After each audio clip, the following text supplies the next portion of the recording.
आज एनसीईआरटी के पाठ्यक्रम के अनुसार हाई स्कूल के साइंस से रिलेटेड ये पहला चैप्टर है जिसका नाम है रासायनिक अभिक्रियाएं एवं समीकरण। रासायनिक अभिक्रियाएं एवं समीकरण बड़ा बेसिक सा चैप्टर है हाई स्कूल के लिए और यह रसायन विज्ञान से संबंधित है। इसको पढ़ें तो सबसे पहले नाम आता है रासायनिक अभिक्रिया। सबसे पहले हम रासायनिक अभिक्रिया को समझें कि रासायनिक अभिक्रिया है क्या।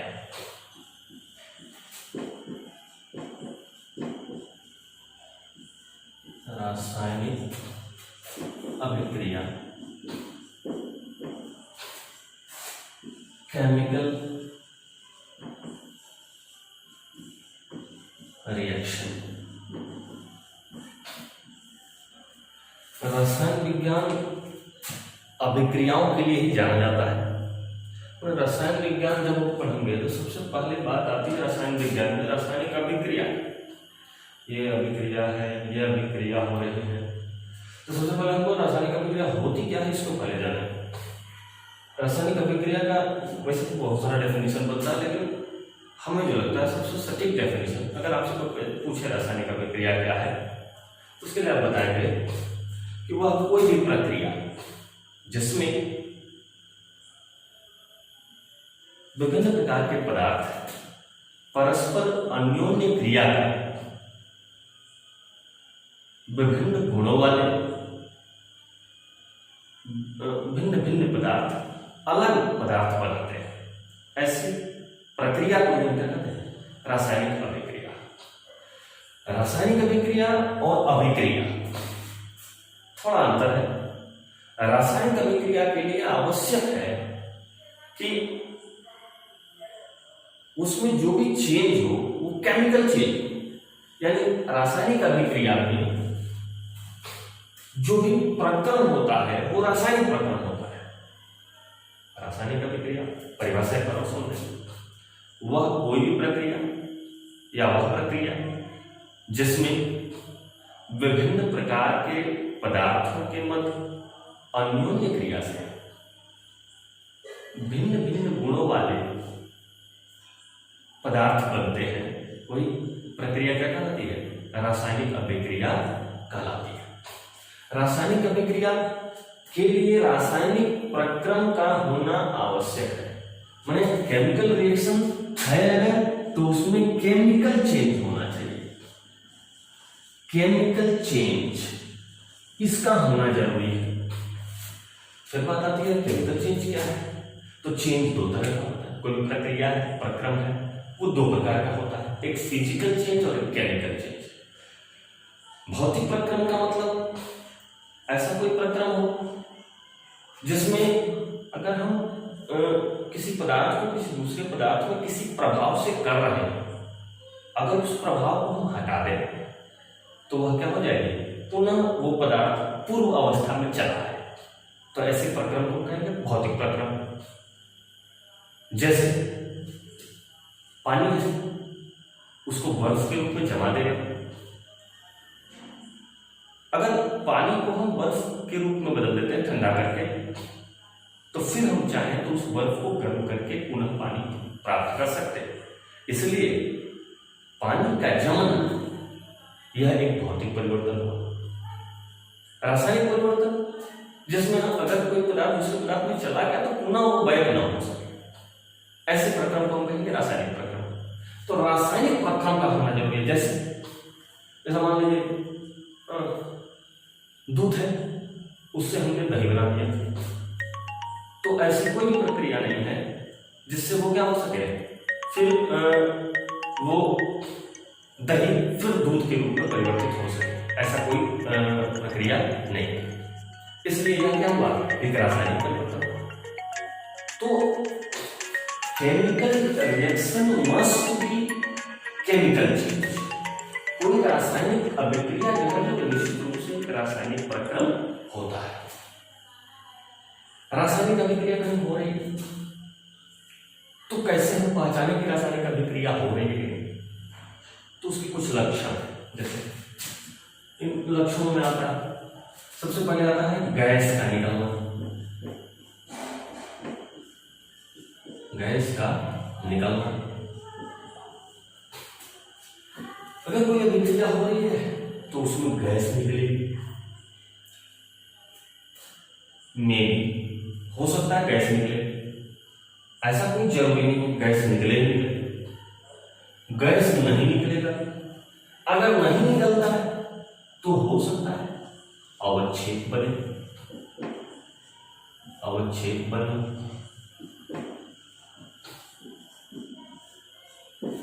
अवच्छेद का अवच्छेद, फिर नया नाम आया अवच्छेद। अवच्छेद जैसे कोई दो पारदर्शी द्रव है, उनको मिलाया आपने, दोनों के बीच अभिक्रिया हुई और जब दोनों मिलाया गया तो कुछ लाल रंग का हो गया जो नीचे बैठ गया, उसी को हम कहते हैं अवच्छेद या प्रेसिपिटेट। तो अवच्छेद बन सकता है अभिक्रिया में, या रंग परिवर्तन देखने को मिलता है। रंग में परिवर्तन, रंग में परिवर्तन हो सकता है। रंग में परिवर्तन भी अगर नहीं होगा तो हो सकता है अवस्था परिवर्तन हो जाए। अवस्था परिवर्तन,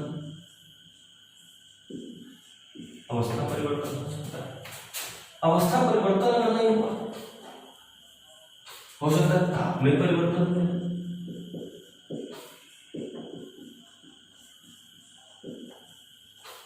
इस तरह के चेंजेस देखने को मिलते हैं किसी रासायनिक अभिक्रिया में। इस तरह का चेंज जरूर देखने को मिलेगा, या तो गैस निकलेगी, कोई दो पदार्थों की अभिक्रिया कराए, कोई गैस निकलने लगी, अवच्छेद बन गया, कोई लाल पीला सफेद कुछ अवच्छेद आ गया। रंग में परिवर्तन, हमने कलरलेस मिलाया था वो कलर्ड हो गया, या पीले रंग का था अब जो है लाल होने लगा, तो इस तरह का मिलेगा। अवस्था परिवर्तन, ठोस था द्रव हो गया, द्रव था ठोस हो गया। जैसे मोमबत्ती याद दिलाते हो, मोमबत्ती का जलना क्या है, एक रासायनिक परिवर्तन है, उसमें कोई कोई रासायनिक अभिक्रिया होती है। तो उसमें होता क्या है, जब रासायनिक परिवर्तन को कराते हैं मोमबत्ती को जलाते हैं, मोमबत्ती ठोस अवस्था में होती है। अब मोमबत्ती क्या होता है जी, ठोस अवस्था से द्रव अवस्था में चला जाता है और कार्बन डाइऑक्साइड गैस भी निकलती है। इसका मतलब ठोस द्रव और गैस में परिवर्तित हो जाता है। इसी प्रकार ताप में परिवर्तन, जैसे दो पदार्थ अभिक्रिया कराते हैं, अभिक्रिया होगी, अभिक्रिया के फलस्वरूप आपने देखा कि पहले आप जो दो द्रव लिए थे, कोई ठंडा था, अभिक्रिया उसके बाद वो अपने आप वो वेसल वो पात्र जो है वो गर्म हो गई। तो ये क्या होता है, ये रासायनिक परिवर्तन के अंतर्गत आता है। उसमें दिखाई देगा कि हाँ टेम्परेचर कम था, अब टेम्परेचर बढ़ गया। तो ये सब चेंजेस हैं, ये रासायनिक परिवर्तन अभिक्रिया में देखे जाते हैं, इससे हम पहचानते हैं। किसी रासायनिक अभिक्रिया का उदाहरण लेते हैं, तो इसको नोट कर लें।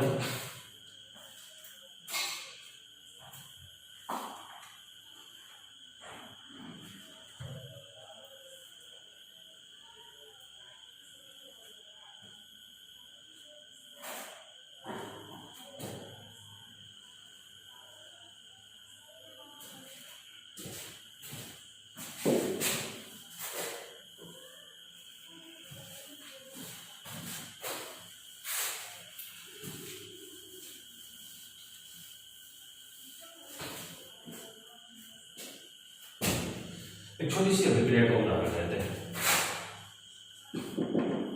तो हम कहते हैं मैग्नीशियम एक मेटल होता है।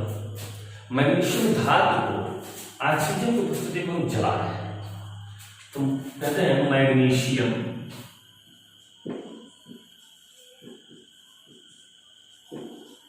को ऑक्सीजन की उपस्थिति में जलाया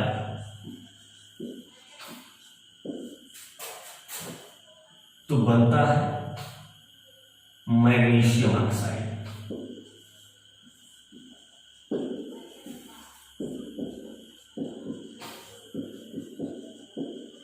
मैग्नीशियम ऑक्साइड,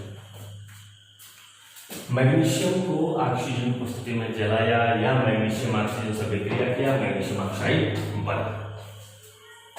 ये रिएक्शन हुआ।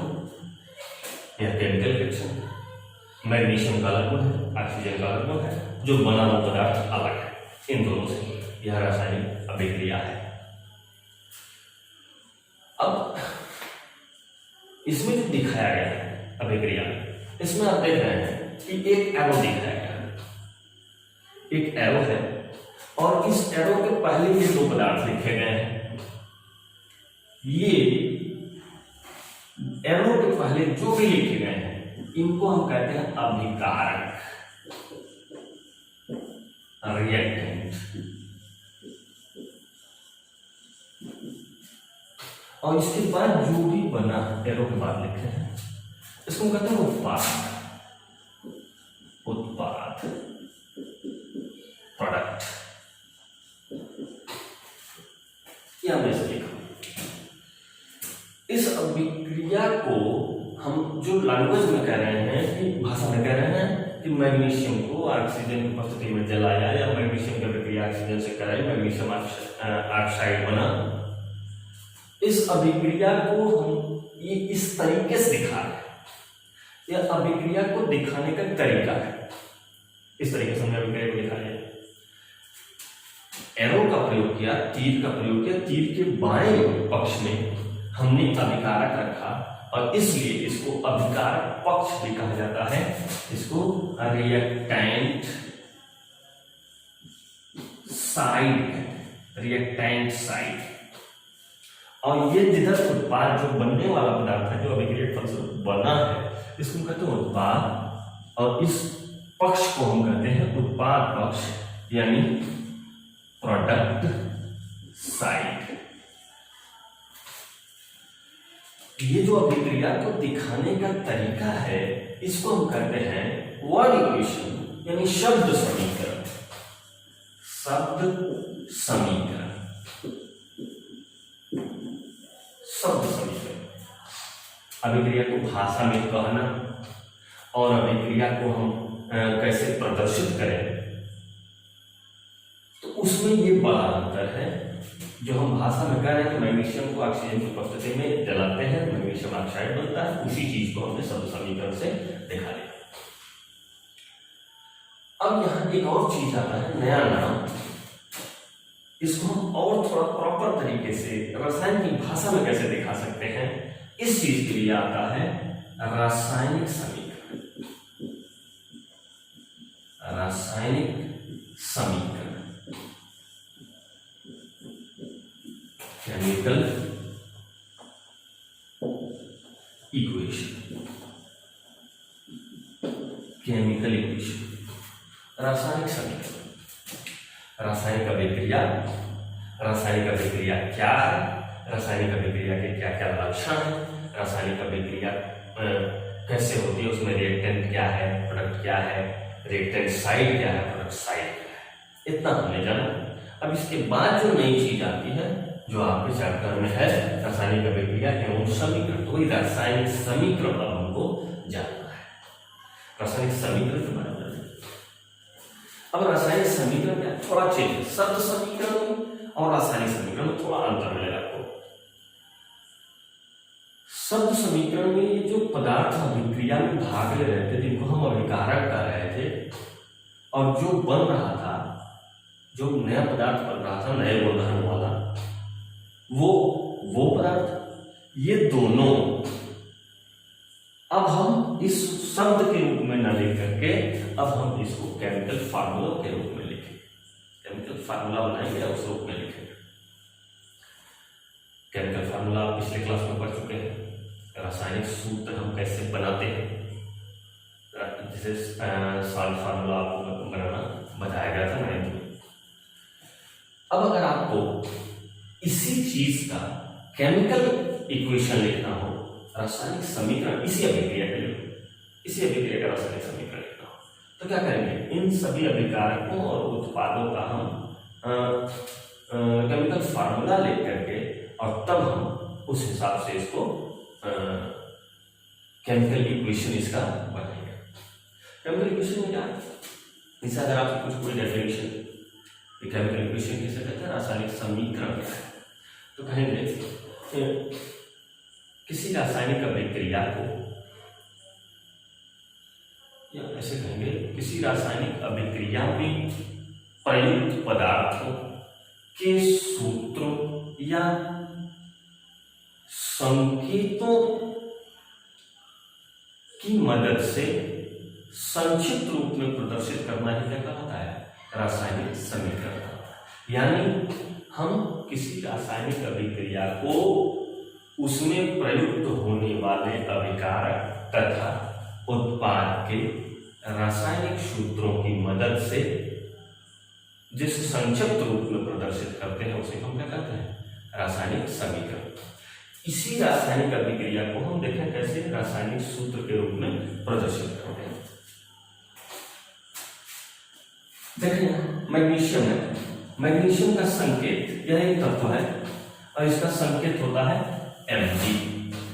इसको हमने लिख दिया Mg प्लस ऑक्सीजन गैस के रूप में होती है और द्विपरमाणु गैस है, इसलिए हमने इसको लिख दिया O2। ये दोनों के बीच अभिक्रिया हुई तो जो उत्पाद बना वो मैग्नीशियम ऑक्साइड। मैग्नीशियम ऑक्साइड का फार्मूला 9 में बताया गया था, मैग्नीशियम ऑक्साइड MgO। ये रासायनिक समीकरण है इस अभिक्रिया का। तो इस अभिक्रिया को भाषा में कहें तो बहुत बड़ा है, उसको हमने शब्द समीकरण के रूप में लिखा, छोटा हो गया, और उसको हमने क्या किया, सिर्फ रासायनिक समीकरण के रूप में लिख दिया। यह एक सिस्टम में आ गया। एक विज्ञान का जानकार जो रसायन विज्ञान के बारे में जानता है, अगर ये समीकरण देख लेगा तो आपकी अभिक्रिया को पहचान जाएगा कि वो कौन सी अभिक्रिया, किस अभिक्रिया के बारे में आप बात कर रहे हैं। तो ये हो जाएगा रासायनिक समीकरण इस अभिक्रिया के लिए। ऐसे बहुत सारे समीकरण हैं। जैसे मान लीजिए कास्टिक सोडा, दाहक सोडा इसको कहते हैं, इसका रासायनिक नाम सोडियम हाइड्रॉक्साइड है। इसकी क्रिया हाइड्रोक्लोरिक अम्ल HCl से कराते हैं। अभिक्रिया के फलस्वरूप सोडियम क्लोराइड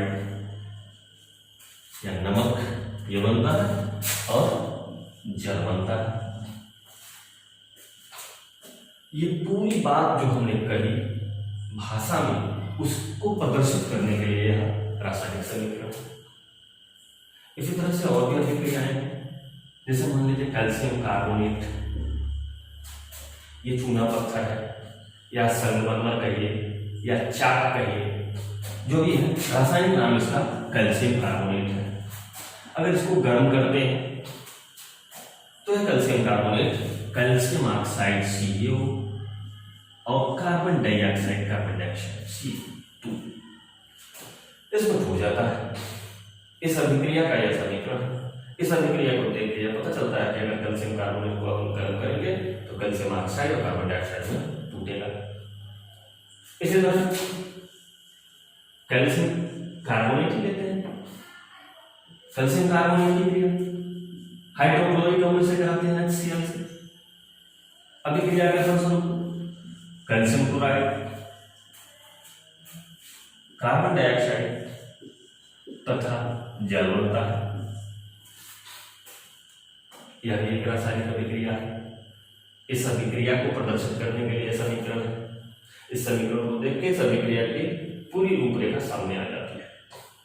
ऐसे बहुत सारी अभिक्रियाएं, जिंक है, जस्ता, इसको जस्ता भी कहते हैं, जिंक मेटल है, इसकी क्रिया हाइड्रोक्लोरिक सल्फ्यूरिक अम्ल से करा देते हैं H2SO4 से। अभिक्रिया के फलस्वरूप ZnSO4 बनता है और हाइड्रोजन गैस निकलती है। ये सब के सब किसी न किसी अभिक्रिया को प्रदर्शित कर रहे हैं और बहुत ही सटीक तरीके से संक्षिप्त में प्रदर्शित करने का यह तरीका है। ये सब के सब किसी न किसी अभिक्रिया के रासायनिक समीकरण है। इन सब में आप देखें एक एक एरो सब में लगाओ, एरो के इधर जो भी पदार्थ है वो सब के सब ये सब रिएक्टेंट हैं, अभिकारक हैं। और इधर जो भी पदार्थ दिख रहे हैं ये सब के सब क्या है, प्रोडक्ट, ये सब उत्पाद है, उत्पाद उत्पाद। बस अभी के लिए इतना ही। इसके बाद नेक्स्ट क्लास में हम रासायनिक अभिक्रियाएं या रासायनिक समीकरण कितने प्रकार के होते हैं इसके बारे में जानेंगे। रासायनिक समीकरण कितने प्रकार के होते हैं, कौन सा हमारे लिए लाभदायक है, और किसी रासायनिक अभिक्रिया के समीकरण को हम कम लाभदायक समीकरण को कैसे अधिक लाभदायक समीकरण में परिवर्तित करें, इसके बारे में चर्चा अगली क्लास में करेंगे। धन्यवाद।